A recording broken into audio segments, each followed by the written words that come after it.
ठीक है भाई। देखो आपका जो लेसन है, पहला लेसन है रिप्रोडक्शन। आवाज आ रही है? बता दो भाई, आवाज वगैरह आ रही है कि नहीं आ रही है? आवाज आ रही है ना? ठीक है, चलो।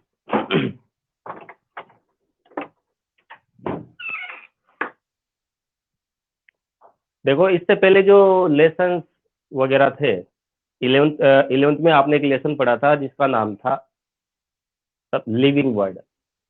लिविंग वर्ड नाम के जो लेसन है, उस लिविंग वर्ड नाम के लेसन में आपने जितनी भी ऑर्गेनिज्म है, यानी सजीव जगत है, उस सजीव जगत के बारे में जानकारियां प्राप्त करी। ठीक है, कि सजीव जगत के क्या क्या कैरेक्टरिस्टिक्स हो सकते हैं, इनके बारे में आपने क्या करी थी, जानकारी प्राप्त करी थी। कि भाई जो सजीव जगत होता है, वह सजीव जगत किस प्रकार से होता है और किस प्रकार से अपने काम को संपन्न करता है।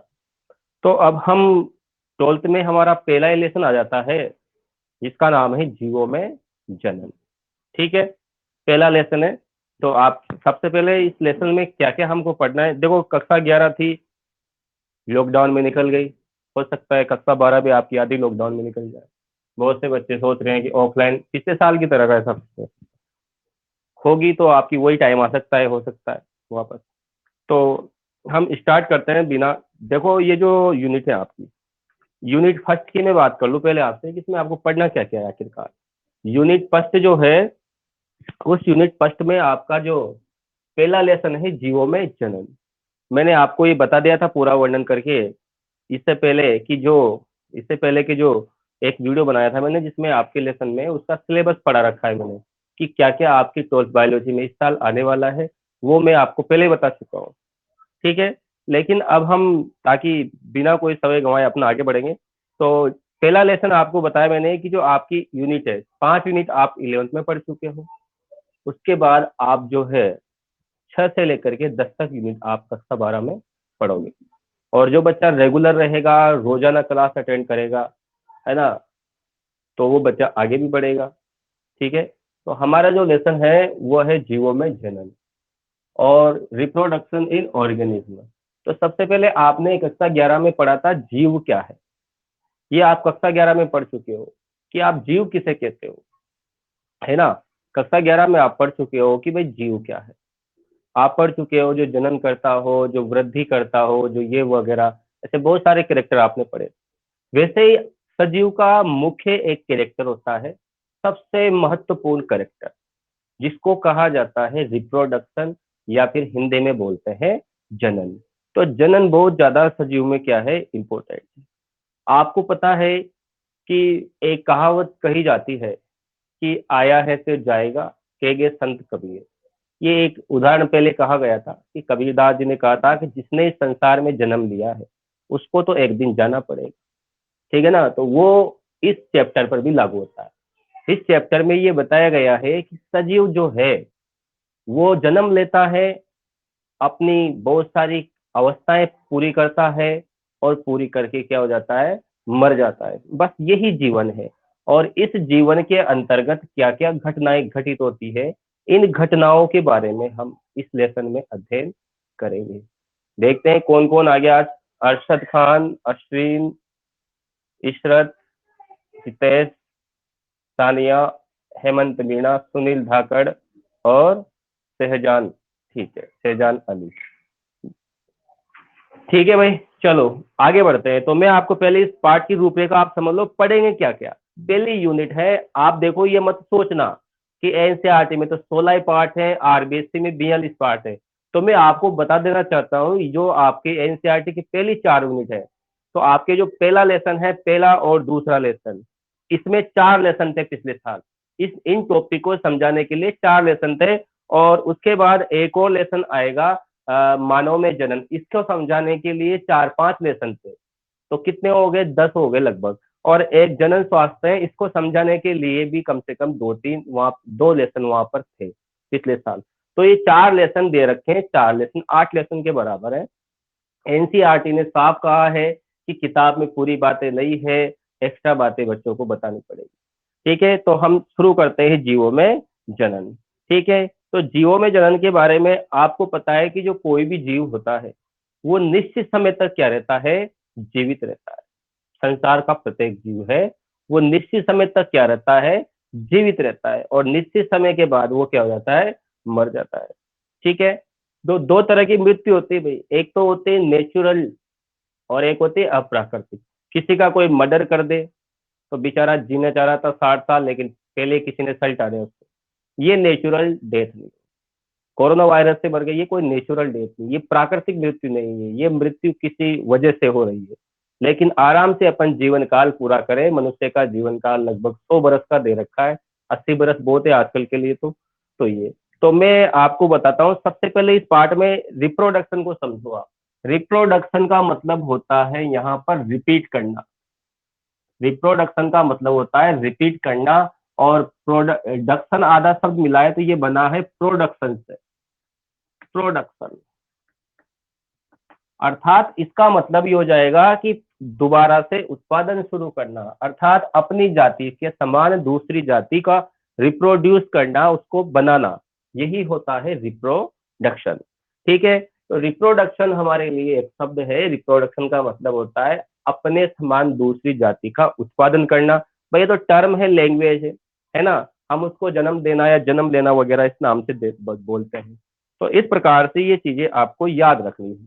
तो सबसे पहले अपन इस चैप्टर में बिना समय गवाए एक टॉपिक दे रखा है आपकी, वहां से स्टार्ट करते हैं। तो भाई कोई सजीव है वो कितने साल तक जिंदा रहता है।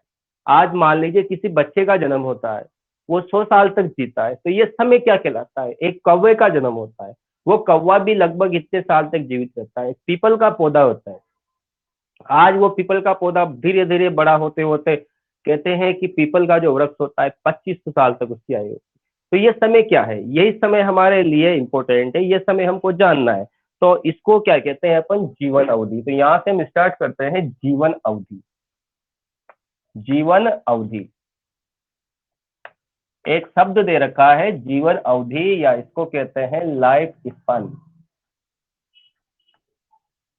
जीवन अवधि या लाइफ स्पेन, ये दो एक शब्द आपके यहाँ दे रखा है। और मैं पहले बता दूं आप लोगों को, ये कक्षा 11 की तरह मत करना। अगर डेली क्लास नहीं लोगे तो फिर आपकी लाइफ की जो लाइफ स्पेन है ना, ये जीवन अवधि जो है आपकी बहुत खतरनाक हो जाएगी।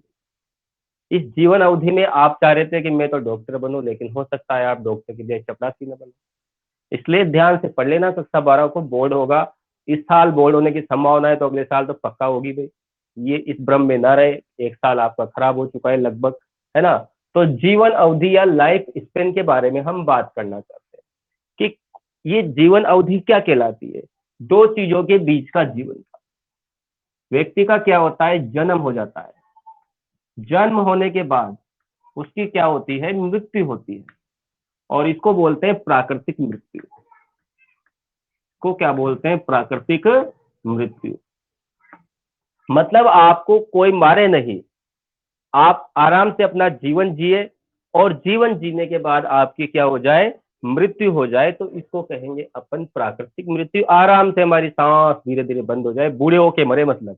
तो ये जन्म से लेकर के प्राकृतिक मृत्यु के बीच का जो काल है, इसी को तो हम क्या कहते हैं, हमारा जीवन काल कहते हैं, इसी को हमारा लाइफ स्पेन कहते हैं।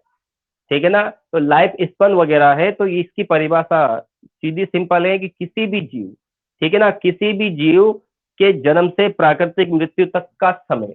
तो क्या हो जाएगी परिभाषा कि किसी भी जीव, परिभाषा हो जाएगी आपके सामने लिख रहा हूं मैं, किसी भी जीव के जन्म से, किसी भी जीव के जन्म से लेकर प्राकृतिक मृत्यु, प्राकृतिक मृत्यु के बीच का समय, बीच का समय, उसका जीवन काल,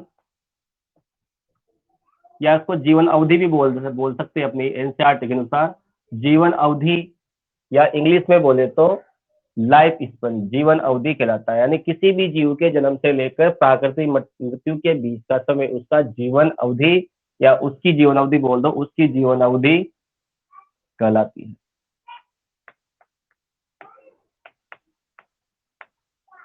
जीवन अवधि कहलाती है। चलो भाई, परिभाषा आ गई समझ में आप लोगों के? बोलो, परिभाषा आई या नहीं आई समझ में? हिमालय थोड़ा लेट आया आज। हाँ, देखो क्या बता रहा हूँ मैं आपको, बहुत सिंपल परिभाषा है। मैंने ये बोर्ड चेंज कर दिया कि उस बोर्ड पे थोड़ी क्वालिटी प्रॉब्लम आती थी, इसमें आपको अच्छे से दिखेगा। देखो, जीवन अवधि, लाइफ स्पेन, किसी भी जीव के जन्म से लेकर प्राकृतिक मृत्यु के बीच का समय। सिंपल सी परिभाषा है भाई, ठीक है ना? सिंपल सी परिभाषा है, आप इसको याद करो। क्या बोल रहा हूं मैं? किसी भी जीव के, मतलब अब जब पैदा होते हैं, पैदा होने से लेकर के मरने तक का समय हमारी जीवन अवधि, हमारा जीवन काल, हमारा लाइफ स्पन कहलाता है। एक नई बात समझ में बताओ। आ गया बात समझ में? बोलो, किसी भी जीव के जन्म से लेकर, यानी वो पैदा हो रहा है, पैदा होने के बाद फिर मृत्यु होती है, नेचुरल मृत्यु होती है, उसके बीच तक का समय क्या कहलाता है? जीवन अवधि कहलाती है। क्या कहलाती है? जीवन अवधि कहलाती है।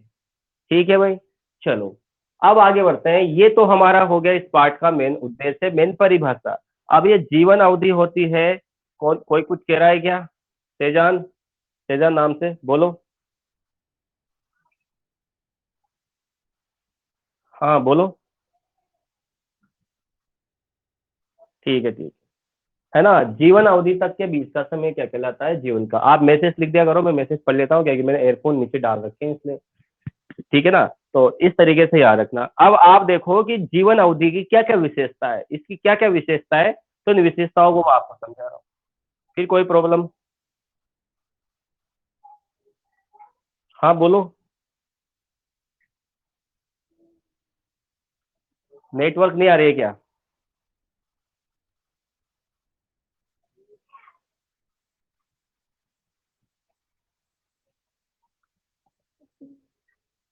चलो ठीक है। देखो भाई, किसी के कोई समस्या हो तो मैसेज लिख दो, ठीक है ना? चलो भाई, देखो अब जीवन अवधि होती है, इसके क्या क्या गुण है, इसकी करेक्टर हम पढ़ सकते हैं। हमारा जो जीवन अवधि, उसकी विशेषताएं क्या क्या है, विशेषताओं पे बात करते हैं। अब जीवन अवधि की क्या क्या विशेषताएं हैं, ये हमारा सबसे इंपॉर्टेंट क्वेश्चन पूछा जाएगा कि जीवन अवधि की विशेषताएं बताओ। देखो, हम ज्यादा फालतू बातें तुम्हें तुम्हें पता है क्लास में करता भी नहीं हूँ, आपके टाइम बहुत कीमती है, इसलिए अपन इंपॉर्टेंट बात पे आते हैं। जीवन अवधि या जीवन काल, इसकी विशेषताएं क्या है? आप बताओ मुझे कि जो संसार का प्रत्येक जीव है, क्या वो सभी एक ही, उनका जीवन काल एक ही है? आप देखते हो, आपने देखा होगा कि जो मच्छर होता है उसका जीवन काल बहुत कम समय पर, हाथी होता है उसका ज्यादा होता है। तो अब एक प्राणी ले लो आप, एक तो आप ले लो कौवा, और एक एक ले लो आप तोता, है ना? कौवा ले लो, पैरट या तोता जो भी है उसको ले लो, और उसके बारे में सोचो, कौवे का जीवन काल कितना होता है, और कौवा जो होता है उसका जीवन काल 15 साल का होता है, जबकि जो तोता होता है वो 140 का होता है। बताओ, उनका आकार तो एक जैसा है। ठीक है ना? इस प्रकार से वीडियो अटक रही है इशरत, आप थोड़ी क्वालिटी कम करके भी देख सकते हो इसमें, है ना? दोबारा से लाइव क्लास को जोड़ लो। नहीं नहीं, अभी नहीं लिखना, मैं लिखा दूंगा, टेंशन मत लो। अभी नहीं लिखना किसी को, मैं बोलूंगा जब लिखना है, अभी कोई नहीं लिखेगा।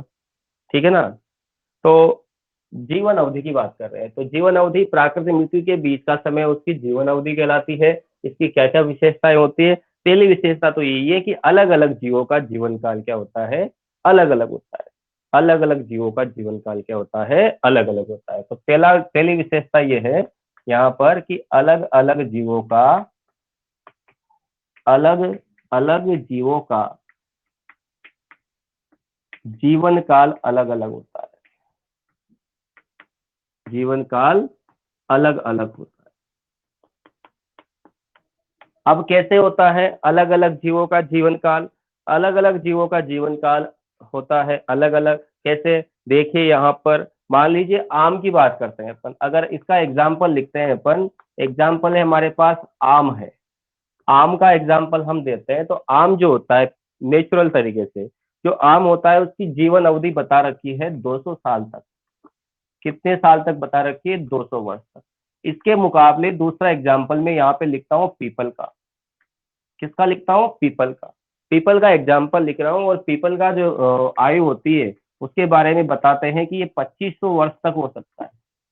इसीलिए लोग कहते हैं कि पीपल के पेड़ के यहाँ भूत रहते हैं, वहां भूत रहते हैं, ऐसी ऐसी बातें कहते हैं। ठीक है, तो ये क्वेश्चन, अब बहुत से जीवों का जीवन काल दे रखा है यहाँ पर। एक और चीज, दूसरा क्या यहाँ पे मैं लिख दूं, दूसरी बात मैं यहाँ पे लिख देता हूँ, नंबर दूसरा कैरेक्टर क्या है।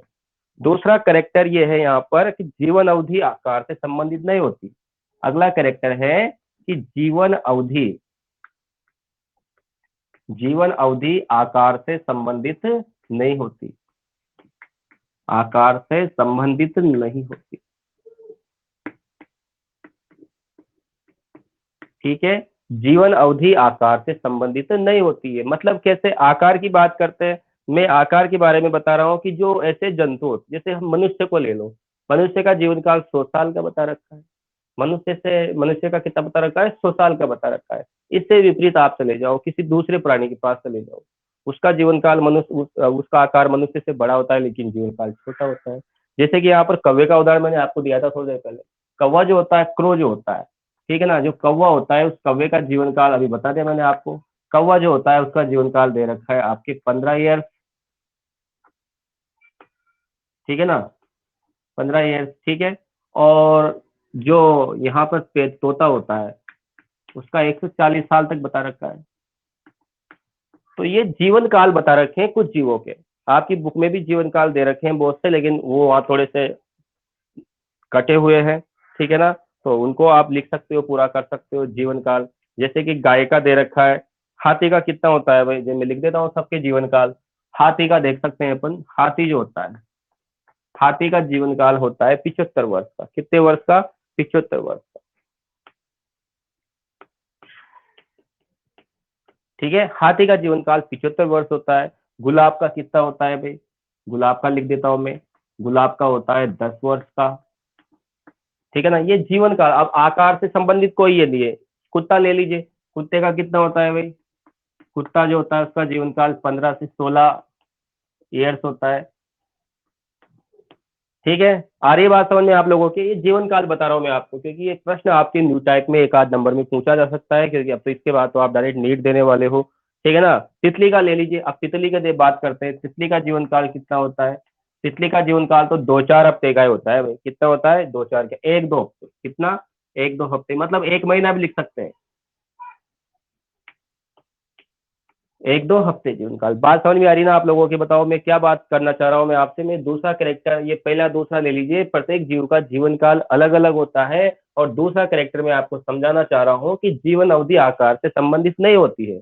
कोई भी संसार का जीव है, उसकी जीवन अवधि आकार से कोई संबंध नहीं होता उसका, है ना। आकार किसी का आकार बहुत बड़ा हो, किसी का छोटा हो, उससे कोई मतलब नहीं है। आयु का संबंध हमेशा जीव की प्रकृति से होता है। ठीक है ना। कौवा 15 वर्ष दे रखा है। इसके अलावा केले का आयु दे लीजिए, केला जो होता है, केले का 25 वर्ष दे रखा है भाई। कितना दे रखा है, 25 वर्ष। इस तरीके से बहुत सारी जीवन अवधि दे रखी है। 1-2 जीवन अवधि में आपको और बता देता हूँ, ठीक है, क्योंकि किताब में आपकी कट रही है शायद। उसके बाद गाय का 26 वर्ष होता है। गाय का जीवन काल कितना होता है भाई, 26 साल, 26 वर्ष। गाय का जीवन काल 26 वर्ष। तोते का मैंने बता ही दिया आपको, ऊपर लिख दिया। उसके अलावा मगरमच्छ का कितना होता है भाई, मगरमच्छ का जीवन काल, ठीक है ना। मगरमच्छ का जो जीवन काल होता है वो होता है 60 वर्ष, 60 वर्ष। 2-4 का और बच रहा है, वो भी लिख देते हैं, 60 वर्ष। घोड़ा 50 वर्ष।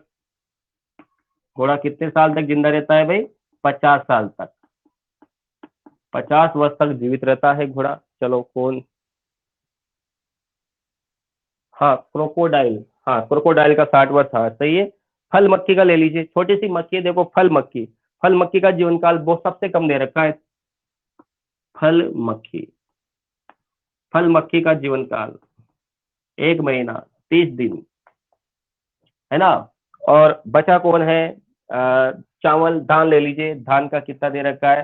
फसल के बारे में तो आप जानते हो, 4 महीना होता है भाई। कितना होता है, 4 महीना। धान का जीवन काल 4 महीना। कछुआ का बहुत दे रखा है भाई, कछुआ का लगभग 150 वर्ष। कछुआ का कितना होता है, 150 वर्ष। 150, 100 से दे रखा है, 100 से 150, 100 से 150 वर्ष। एक और जीवन काल बच गया, बरगद का 300 से 500। बरगद 300 से 500। चलो फिर मैं वापस आ जाता हूँ अपने टॉपिक के ऊपर। मैं आपको टॉपिक समझाना चाह रहा हूँ, मैं आपको बताना चाह रहा हूँ कि जो जीवन अवधि होती है, किसी भी जीव का जो जीवन काल होता है, वो जीवन काल आकार से उसका कोई संबंध नहीं होता। अब आप देखो, हाथी 75 वर्ष है, इधर ले लीजिए आप, ये कछुआ ले लीजिए, कितना सा होता है, इतना सा होता है, और हाथी बहुत विशाल काय होता है। इतना बड़ा जीव है और 75 साल तक ही जिएगा, कैसे चलेगा? इतना बड़ा घोड़ा है, मनुष्य से भी बड़ा, कितने साल जिएगा? 75। कितना दे रखा है घोड़े का? 50 वर्ष। कितना दे रखा है? 50 वर्ष। ठीक है ना? 50 वर्ष जिंदा रहता है, और अपन छोटे से मनुष्य बहुत लंबे समय, तोता अपन से छोटा 140 साल जिएगा, 2 पीढ़ियां निकाल देगा जहां तक अपन आएंगे। ये समझना चाह रहा हूं मैं आपसे। अब यहाँ पर आपसे एक प्रश्न पूछा जाएगा भाई, क्या क्वेश्चन पूछा जाएगा? अगर नीट के हिसाब से पूछा जाए कि जीवन अवधि के आधार पर जीवों को जमाइए, आपको 4 क्रम दिए जाएंगे। बढ़ते हुए क्रम में सबसे कम जीवन काल किसका होता है? अपने किताब के अनुसार एनसीईआरटी में दे रखा है, सबसे कम जीवन काल आपकी मक्खी का दे रखा है। फल मक्खी, जो फलों क्या, फल ही 2-5 दिन में सड़ जाते हैं, 1 महीने लास्ट में फलों के भी, तो मक्खी भी क्या करेगी बेचारी, 1 महीने में खत्म हो जाएगी। घोड़ा देख लीजिए आप, 50। तो ये इसका यहाँ पर ये बहुत सारे जो मैंने लिखे हैं, इसका मतलब यही है कि जीवन अवधि जो दे रखी है, जीवन अवधि का आकार से कोई रिलेशन नहीं होता। तो ये आपका कैरेक्टर हो गया नंबर दूसरा। उसके बाद तीसरा कैरेक्टर है जीवन अवधि का, ये भी बहुत इंपॉर्टेंट है। तीसरा क्या कैरेक्टर है? तीसरा कैरेक्टर ये बताता है यहाँ पर कि प्रत्येक जीव की प्राकृतिक मृत्यु निश्चित होती है। मैंने आपको बोला कि संसार का चाहे कोई सा भी जीव हो, एक ना एक दिन तो उसको इस संसार को छोड़ के जाना पड़ेगा। ठीक है ना?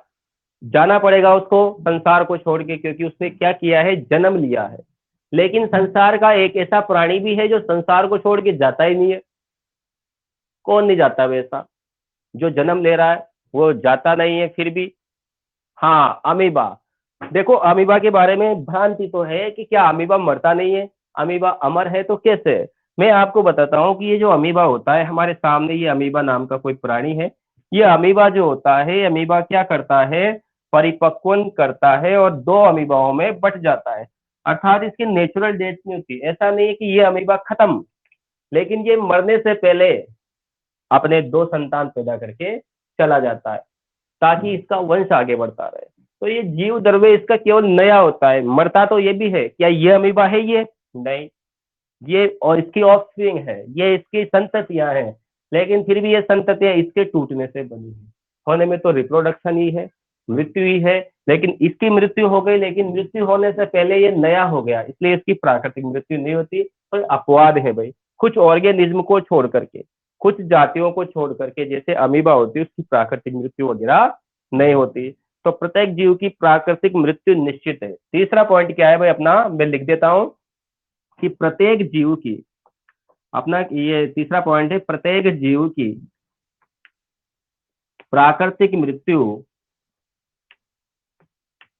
प्राकृतिक मृत्यु निश्चित है भाई। प्रत्येक जीव की प्राकृतिक मृत्यु निश्चित है, सिवाय सिवाय कुछ एक कोशिकीय, कुछ एक कोशिकीय, कुछ एक कोशिकीय प्रोटोजोआ को छोड़कर।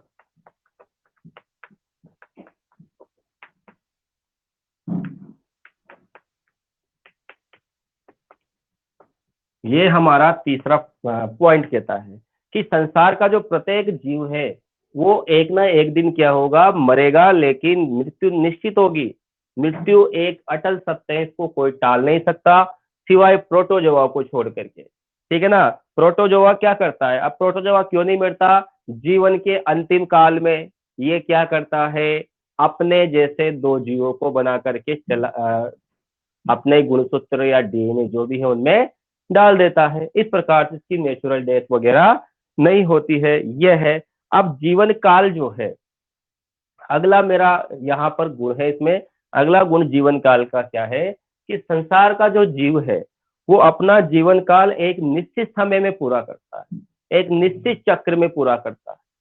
जीवन काल जो होता है एक निश्चित चक्र में पूरा करता है, उसकी कोई विशेष क्रम होता है। जैसे आप अपना क्रम ले लीजिए, आप छोटे बच्चे थे, जैसे आप बोलते हो जब मैं छोटा बच्चा था बहुत शरारत करता था, ऐसे कुछ, है ना। तो इस प्रकार की प्रोसेस है। जो छोटे बच्चे होते हैं उसके बाद वो वयस्क किशोर होते हैं, किशोर के बाद वयस्क अवस्था, फिर वयस्क के बाद उसकी वृद्धावस्था आ जाती है। तो ये अवस्थाएं तो अपन ने बांट रखी है, लेकिन साइंस के हिसाब से क्या अवस्थाएं होती है, तो साइंस के हिसाब से मुख्यतः लगभग 4-5 तरह की अवस्थाएं होती है। पहली अवस्था जो होती है, सबसे पहली अवस्था, तो चौथा पॉइंट क्या है कि ये जो जीवन अवधि है एक वैज्ञानिक प्रक्रिया है। आपका जो जीवन काल है वो वैज्ञानिक प्रक्रिया है। तो चौथा पॉइंट क्या कहता है कि जीवन काल एक वैज्ञानिक प्रक्रिया है, यानी ये साइंस के अनुसार चलता है। जीवन काल एक वैज्ञानिक प्रक्रिया है और इसके निम्न चरण है, और इसके निम्न चरण है। कौन कौन से चरण है भाई जीवन काल के, बता सकता है कोई? मैंने थोड़ी देर पहले बताया। सबसे पहला चरण तो मैं लिखता हूँ ए फॉर एप्पल, मतलब क्या, जन्म। सबसे पहले व्यक्ति का जन्म होगा, यानी जन्म की अवस्था बाल्यावस्था। बाल्यावस्था के बाद जो अवस्था आती है वो आती है किशोर अवस्था। कौन सी अवस्था आती है? किशोर अवस्था, या लार्वा अवस्था भी बोल सकते हो आप। किशोरावस्था, किसी किसी प्राणियों में लार्वावस्था आती है, आपने पढ़ा था ना इससे पहले, है ना। तो ये किशोरावस्था आ जाएगी। किशोरावस्था के बाद आ जाएगी नंबर तीसरी अवस्था, तीसरी सॉरी, बी हो गया ना ये, सी हो जाएगी आपकी जनन अवस्था, या जनन प्रावस्था बोल दो, जनन प्रावस्था, ठीक है ना। जनन, ये दोनों वृद्धि प्रावस्था में आती है ना। उसके बाद आपके आएगी वृद्धावस्था, और फिर लास्ट में क्या आ जाएगी? मृत्यु। वृद्धावस्था, और वृद्धावस्था के बाद क्या हो जाएगी भाई? मृत्यु हो जाएगी भाई। क्या हो जाएगी? मृत्यु। बस यहीं तक तो हमारा जीवन काल है। यहां से लेकर यहां तक हमारा जीवन काल क्या हो जाता है? समाप्त हो जाता है। तो बताओ आपको आई कि नहीं बात समझ में? जीवन अवधि के बारे में किसी को कोई कंफ्यूजन है क्या? बस यही प्रश्न पेपर में आएगा आपके जीवन अवधि में, ठीक है ना। जीवन अवधि का एक और कैरेक्टर है, वो मैं लिख देता हूं अभी। एक और कैरेक्टर है, क्या कैरेक्टर है देखना। आ गए? किसी को भी कोई डाउट है तो जरूर बोलना, क्योंकि ये कक्षा 12 है और एक क्लास आपके लिए चलाई जा रही है, ठीक है ना। ये मत सोचना कि भाई ये कोई और के लिए चलाई जा रही है, आप लोगों के लिए ये क्लास है, और आप लोग इसमें नहीं बोलोगे तो फिर गड़बड़ हो जाएगी, है ना। तो जीवन अवधि आपके सामने लिखा हुआ है कि जीवन अवधि किस प्रकार से होती है, ठीक है ना। अब इसका ले लो आप स्क्रीनशॉट, इसका स्क्रीनशॉट ले लो।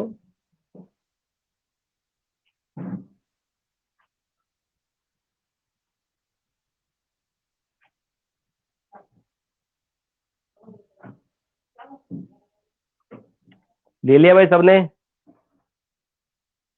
स्क्रीनशॉट सब ले लेना भाई, है ना।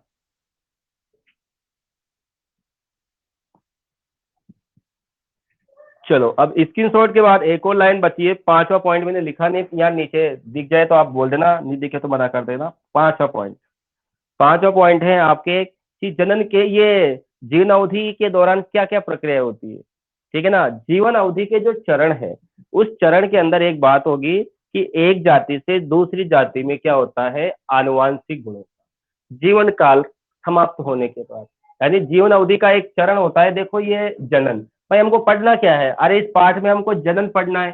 तो जनन क्यों करते हैं?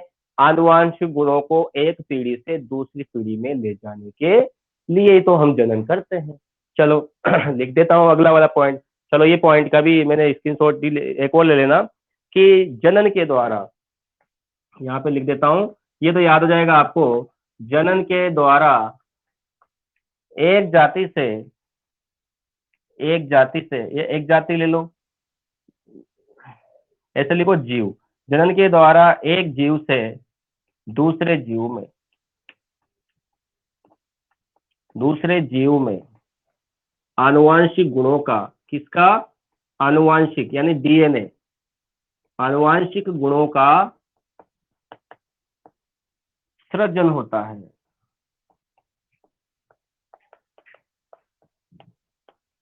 दिख रहा है ना भाई? नीचे वाली लाइन दिख रही नहीं दिख रही?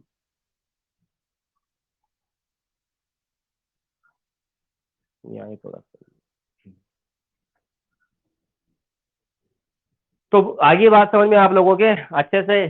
ये लास्ट वाली लाइन थी कि जनन के द्वारा एक जीव से जीव से दूसरे जीव में आनुवंशिक गुणों का क्या होता है, सृजन होता है। तो ये जीवन के जीवन काल के क्या है, गुण है। अब इसके बाद हम चलेंगे आगे की तरफ बढ़ेंगे और हमारा अगला टॉपिक आता है। हम इस पार्ट में पढ़ रहे हैं रिप्रोडक्शन। अभी तक तो हम वहां पहुंचे ही नहीं। अब मेरे को बताओ, आप लोग एनसीईआरटी में लिखा हुआ है थोड़ा सा, लेकिन अपन को देखो अब आपको क्लियर हुआ होगा, आपने पूरी बात क्लियर हो गई होगी कि मैं जीवन काल किस प्रकार से पढ़ूं। मैं जीवन काल को एक बार फिर आपको रिपीट करा रहा हूं। देखो, समझना कि जीवन अवधि को क्या कहते हैं, लाइफ स्पेन कहते हैं इंग्लिश में। और किसी भी जीव के जन्म से लेकर की प्राकृतिक मृत्यु के बीच का समय उसका जीवन अवधि कहलाती है। और विशेषता है, अलग अलग जीवों का जीवन काल क्या होता है, अलग अलग होता है। इसका उदाहरण आप समझ सकते हो, आम का जो पेड़ होता है, आम के पेड़ का जीवन काल 200 साल तक होता है, जबकि जो पीपल का पेड़ होता है वो 2500 साल तक भी जीवित रह सकता है। आए बात समझ में? फिर आगे बढ़ते हैं अपन। फिर आगे बढ़ते हैं कि जीवन अवधि का आकार से कोई संबंध नहीं होता है। आकार से कोई संबंध नहीं होता।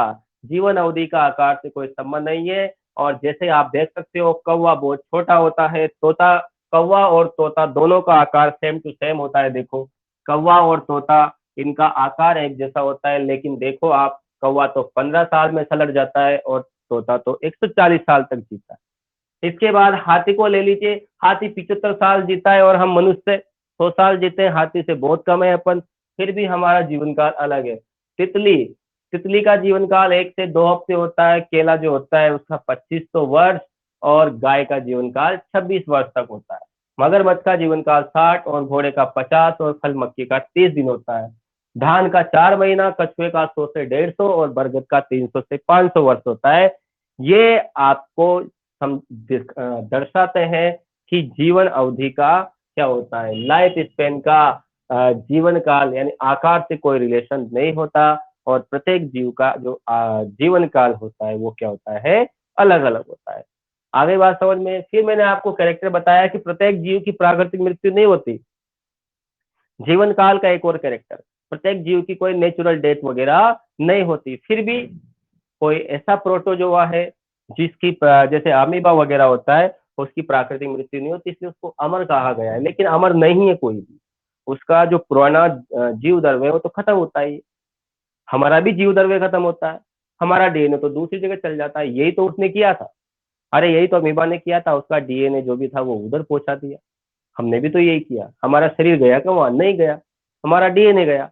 यहाँ पर जन जीवन काल जो होता है वो एक वैज्ञानिक प्रक्रिया है। इसके निम्न चरण है, सबसे पहले जन्म होगा, फिर किशोर अवस्था, फिर जनन परावस्था, फिर वृद्धावस्था, फिर मृत्यु। लास्ट में मैंने बोला कि जनन के द्वारा एक जीव से दूसरे जीव में क्या होता है, आनुवंशिक गुणों का क्या होता है, सृजन होता है। यह आपका पहले पेज का नोट्स है, इसको आप आराम से ऐसे कैसे लिख सकते हो, क्योंकि मैं लिखा नहीं रहा हूँ अभी तक, टाइम मैंने बोर्ड पे लिख दिया। वैसे आप आराम से बैठ के लिखना, ठीक है ना, ताकि आपकी राइटिंग भी सही रहेगी। मैं बोलूंगा किसी की आवाज नहीं आएगी, किसी की आवाज लिखाएंगे भी, से ऐसी बात नहीं है, लेकिन नॉर्मल से चीजें हैं। अब आ जाते हैं अपना जो मुख्य टॉपिक इस पार्ट का, रिप्रोडक्शन। क्या है? रिप्रोडक्शन। रिप्रोडक्शन मतलब वही बताया थोड़ी देर पहले, जनन। ठीक है, तो इसकी परिभाषा क्या होती है देखते हैं। एक ये भी कैसी प्रक्रिया है, ये एक वैज्ञानिक और जैविक प्रक्रिया है। ये एक वैज्ञानिक और जैविक प्रक्रिया है और सभी जीवों में ये पाई जाती है। ठीक है,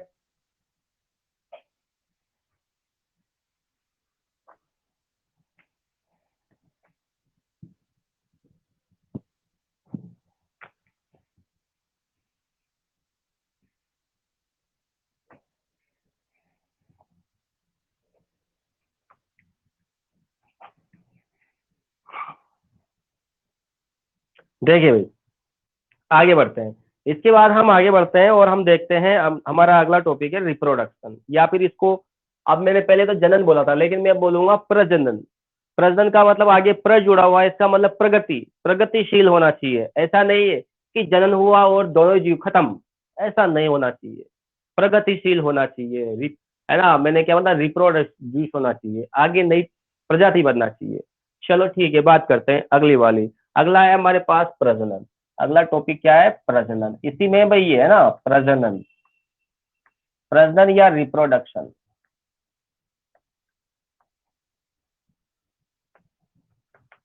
प्रजनन या रिप्रोडक्शन, तो एक सिंपल सी परिभाषा इसकी ये कही जाती है। आप पहले इसको समझे फिर लिखेंगे अपन आराम से। प्रजनन की क्या परिभाषा है कि पहली बात तो ये एक जैविक प्रक्रिया है, पढ़ चुके हैं पहले। प्रजनन क्या है? यह एक जैविक प्रक्रिया है। कैसी प्रक्रिया है? यह एक जैविक प्रक्रिया है। यह एक कैसी प्रक्रिया है? जैविक प्रक्रिया है भाई। जीवों में होती है क्या? निर्जीवों में होगी क्या? नहीं होगी। कैसी प्रक्रिया है? जैविक प्रक्रिया है। जीवों में होती है, सजीवों में होती है। ठीक है। और इसमें क्या होता है कि किसी जीव के द्वारा, है ना, किसी जीव के द्वारा इस प्रक्रिया में, यानी जैविक प्रक्रिया होती है, इस प्रक्रिया में किसी जीव के द्वारा, किसी जीव के द्वारा अपने जैसी संतति बनाई जाती है। तो हम परिभाषा में क्या लिख सकते हैं? किसी जीव के द्वारा, ऐसे भी लिख सकते हैं, किसी जीव के द्वारा अपने समान, अपने समान संतति उत्पन्न करना प्रजनन कहलाता है।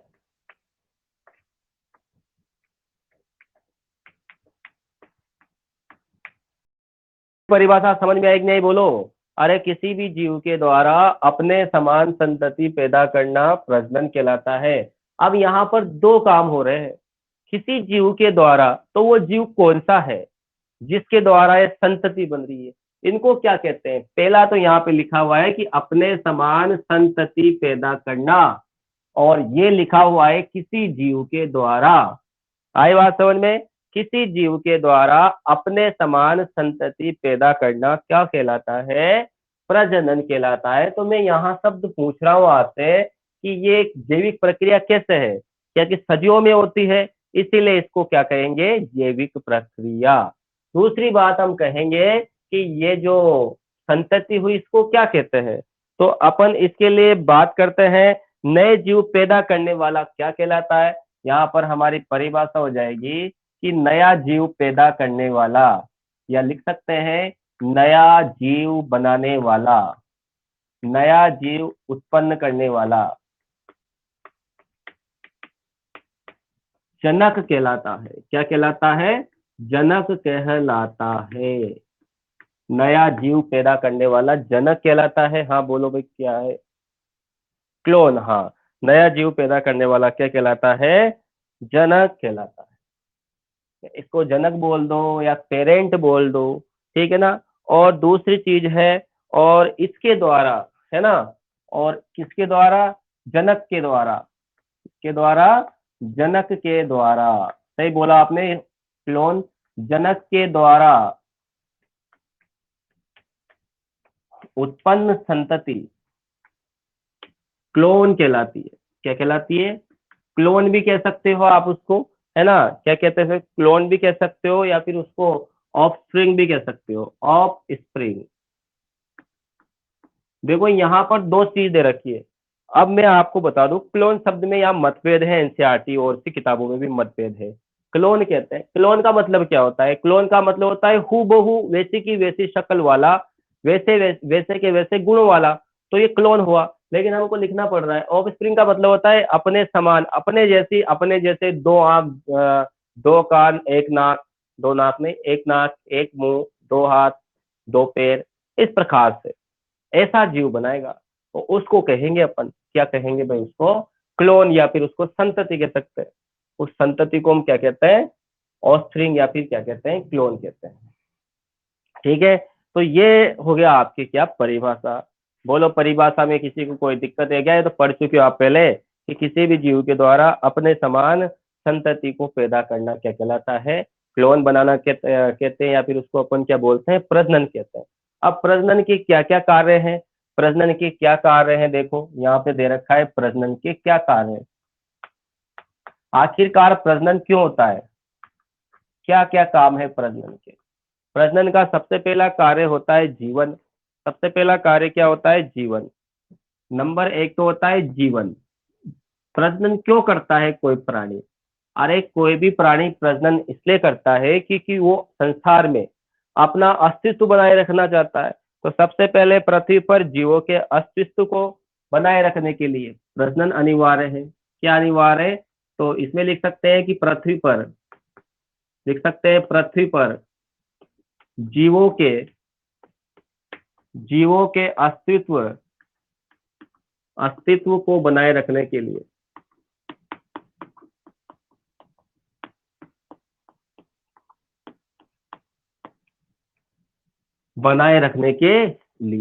पृथ्वी पर जीवों के अस्तित्व को बनाए रखने के लिए क्या अनिवार्य है भाई? प्रजनन अनिवार्य है। जीवों के अस्तित्व यानी जीवन को बचाए रखने के लिए क्या अनिवार्य हो गया भाई? जीवों को बचाने के लिए, उनका अस्तित्व बनाए रखने के लिए प्रजनन अनिवार्य है। ठीक है ना? कोई भी व्यक्ति कहता है कि मैं जीवन भर विवाह नहीं करूंगा, शादी नहीं करूंगा, मैं तो ऐसे साधु संत बन जाऊंगा, ऐसे सारे संसार के लोग साधु संत बन जाए, तो क्या होगा भाई? तो क्या होगा? जैव विविधता पर खतरा मंडरा जाएगा। संसार में मनुष्य सब चीजों की देखभाल करता है, पौधे लगाता है, काटता है, जो कुछ भी करता है। अभी आपने जैव विविधता पढ़ोगे इसमें ही आपके 12th में। जैव विविधता का मतलब होता है कि जंगल में शेर खत्म हो गए।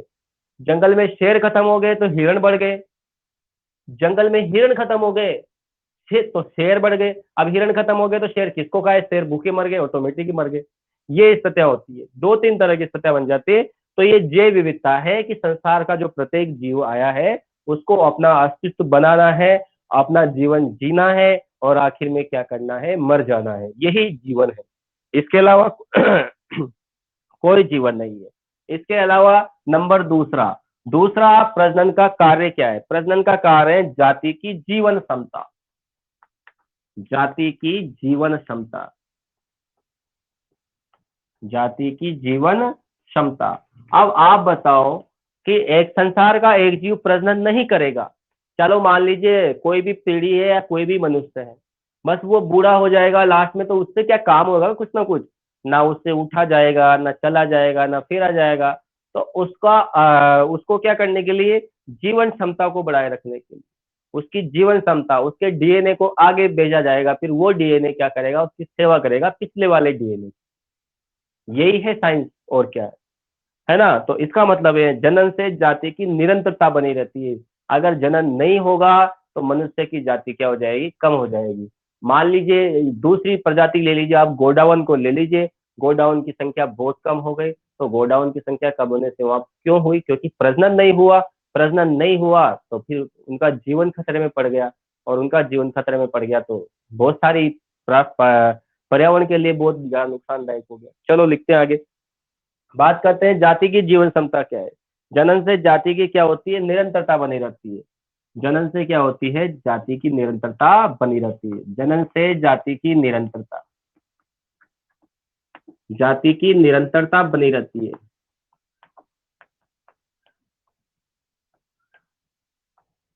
बनी रहती है। जनन से जाति की निरंतरता क्या रहती है? बनी हुई रहती है। आ रही बात समझ में?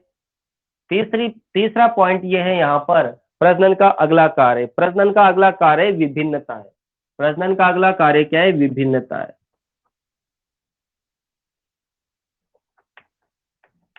अगर कहीं पे कोई पॉइंट आपको समझ में नहीं आए तो मुझे जरूर बताएं। विभिन्नताएं क्या होती है? पढ़ चुके अपन 11th में। विभिन्नताएं, संसार में अलग अलग प्रकार की जीव होते हैं, तो क्यों होते हैं? आप देखिए मनुष्य में विभिन्नता है। कोई काला मनुष्य है, कोई गोरा मनुष्य है, कोई चितकबरा मनुष्य है। कुत्ते पे ले लीजिए, कोई काला कुत्ता है, कोई भूरा है, कोई कैसा है। गाय ले लीजिए, कोई नीली है, कोई पीली है, कोई ऐसी वैसी है। इस प्रकार से ये विभिन्नताएं तो है। तो विभिन्नताएं क्या करती है? विभिन्नताएं होने की वजह से क्या होती है? जीवों में विभिन्नताएं उत्पन्न होती है, और विभिन्नताओं के कारण ही जीव इस पृथ्वी पर जीवित रह सकते हैं। तो विभिन्नताएं जरूरी है। तो विभिन्नताएं भी किसकी वजह से होती है भाई? आपको बताए मनुष्य में विभिन्नता क्यों आती है? हमारी शक्ल हमारे माता पिता से अलग क्यों हो जाती है?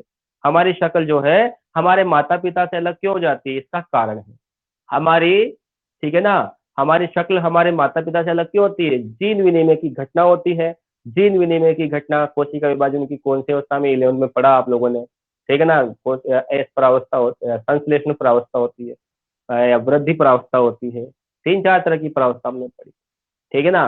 तो जो क्रॉसिंग ओवर की घटना होती है सबसे पहले होता है प्रोफेज वगैरह। उसमें जब क्रॉसिंग ओवर की घटना होती है, अर्धसूत्र विभाजन की बात कर रहा हूँ मैं केवल, है ना, पैकाइटिन वगैरह होती है, तो इस प्रकार से ये अर्धसूत्री विभाजन होता है। तो उस टाइम पे क्रॉसिंग ओवर हो जाता है, और क्रॉसिंग ओवर में आधे गुणसूत्र पिता के, आधे गुणसूत्र माता के, और इनके मिलने से क्या होती है, विभिन्नताएं पैदा होती है। तो विभिन्नताओं का पैदा होना क्या है, जरूरी है। तो इन विभिन्नताएं होती है, तो जनन से क्या पैदा होती है, विभिन्नताएं। जनन से क्या होती है, विभिन्नताएं पैदा होती है। जनन से विभिन्नताएं पैदा होती है।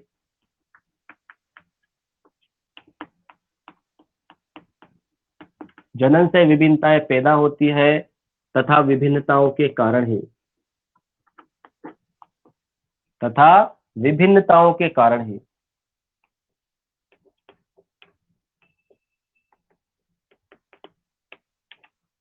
के कारण ही जीव पृथ्वी पर रह सकते हैं।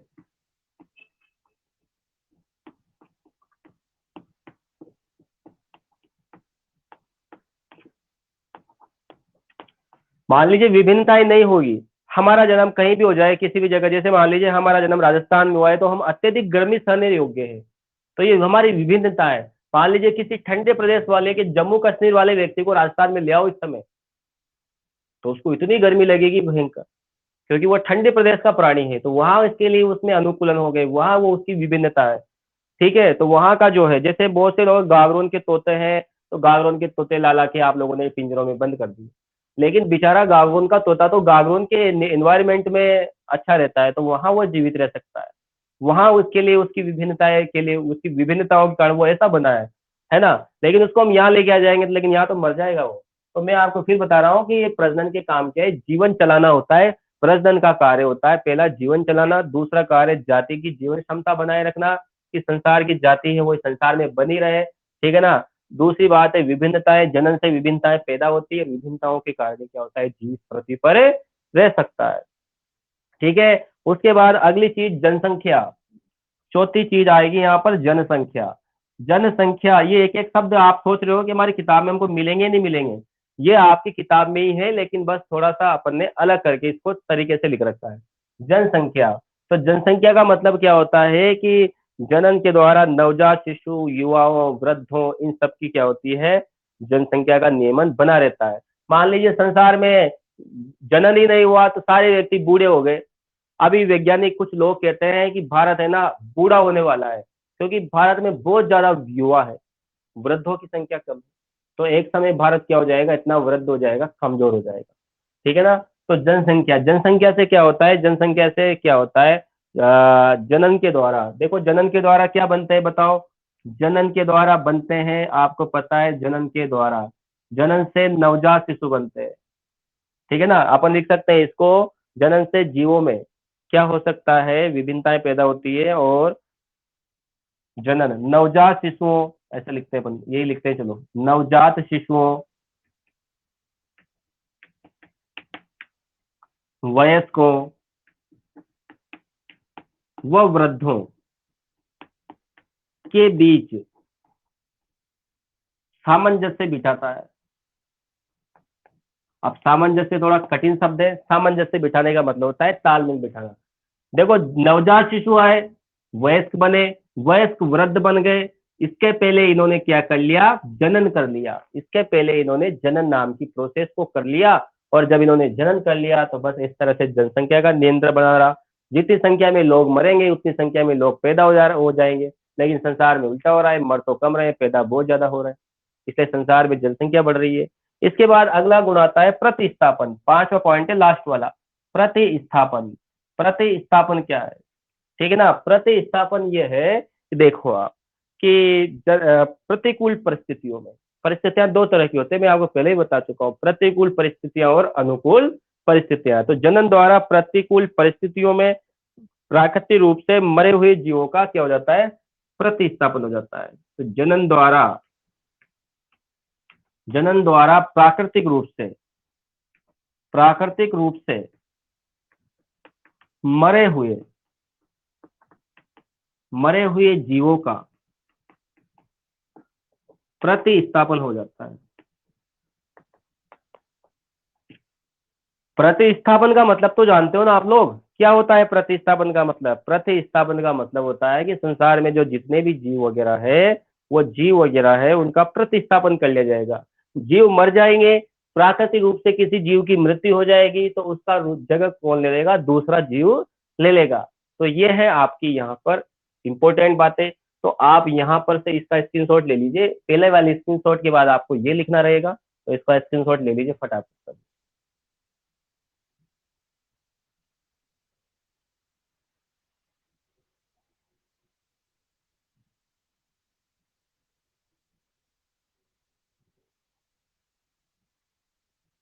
हो गया भाई?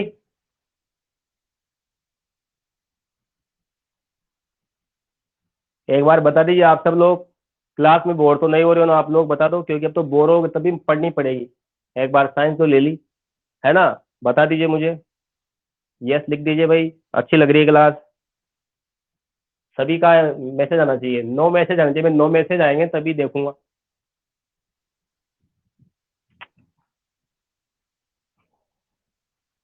आप नो मैसेज करो, मैं पानी पीता हूँ।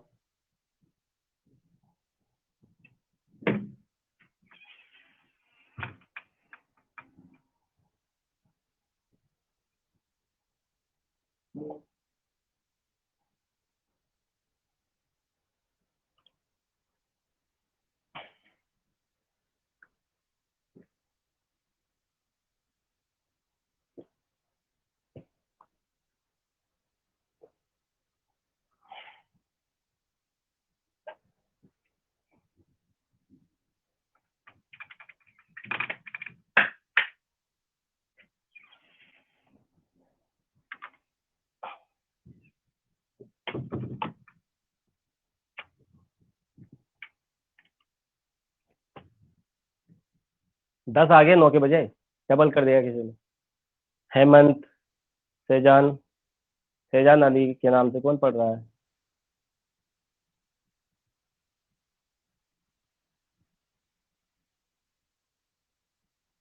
चलिए भाई। तो तो ये देखो, इस तरीके से अपन 12th में आराम से हर चीज के बारे में विस्तार पूर्वक धीरे धीरे पढ़ेंगे। और आप लोगों को भी इसमें अच्छा तभी लगेगा जब आपको समझ में आएगा। तो एक एक बात को समझना जरूरी है। देखो, अब तो आपको अच्छे से पढ़ना है ना? सिलेबस सरकार का कोई भरोसा है ही नहीं, इसलिए अपन तो अभी से शुरू कर देते हैं। पिछली बार अपन लेट थे, ठीक है ना? तो ये जो आपको पढ़ाया मैंने आज, इसके नोट्स में आपको भी भेज दूंगा थोड़े बहुत। ये स्क्रीन शॉट का भी थोड़ा उपयोग करना, उसको लिखते समय, ठीक है ना? इसलिए मैंने स्क्रीन शॉट लेने के लिए कहा है। नंबर डाल लेना, पहला वाला है और आज के आज ही लिखना, ताकि आपको कोई दिक्कत ना हो, ठीक है ना? समझ में नहीं आया हो, कोई किसी का कोई क्वेश्चन हो तो बता दीजिए मुझे। फिर मैं आपको रिपीट कर देता हूँ। जीवन काल, जन्म से लेकर के मृत्यु तक के बीच का समय जीवन काल कहलाता है। और उस बीच में क्या क्या काम होते हैं भी अपन ने देखे। सबसे इंपॉर्टेंट हम रिप्रोडक्शन पढ़ेंगे, उसमें जनन पढ़ेंगे और जनन के प्रकार पढ़ेंगे। जनन आपके दो प्रकार का होता है, लैंगिक जनन और अलैंगिक जनन। लैंगिक जनन और अलैंगिक जनन जो आपके टॉपिक है, वो अपन पढ़ेंगे। मैं बता दूं आपको, ये 4 चैप्टर आपके पिछले साल के 10 चैप्टर के बराबर है। इसलिए कतई ये न सोचे कि 16 ही तो पार्ट है। 16 नहीं है भाई, 16 या 48, यानी लगभग 40 के लगभग पार्ट हो जाते हैं। वही चीजें, वही बातें जो पिछले साल की किताबों में थी, वो इसमें है, ठीक है? तो इसलिए आज के लिए तो बस इतना ही है। और कल से अपन करेंगे। और आपके जो बुक में जो जीवन अवधि दे रखी है, जीवन काल दे रखा है, किसी का 75 वर्ष वगैरह, ऐसे कैसे पहले नोट के बाद आप लिख लेना परिभाषा। यहाँ तक ही भी, यहाँ तक आपको लिखा हुआ मिलेगा भाई, यहाँ तक। उसके बाद का मैं आपको भेजूंगा, और देख के लिखना आराम से अच्छे से, कोई दिक्कत नहीं है। ये आप लोगों को लिखने में अभी भेजूंगा, मैं टाइम नहीं लगाऊंगा। अभी आपके ग्रुप में डाल देता हूँ मैं, ठीक है? या इसी में डालता हूँ ऐप में, ताकि ऐप में जो शायद आपने बटोरा के तो बच्चे हैं सारे, ग्रुप में डाल देता हूँ। कोई नहीं है ना और दूसरा? ठीक है चलो, ठीक है, आज के लिए इतना ही है भाई, ठीक है? और किसी का कहीं वीडियो वगैरह चिपक गया हो, हाँ बोलो भाई। हाँ, क्या नाम है? अच्छा, शेजान, ठीक है, जोड़ लूंगा अभी।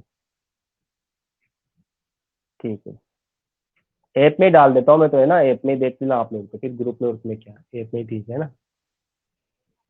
ठीक है।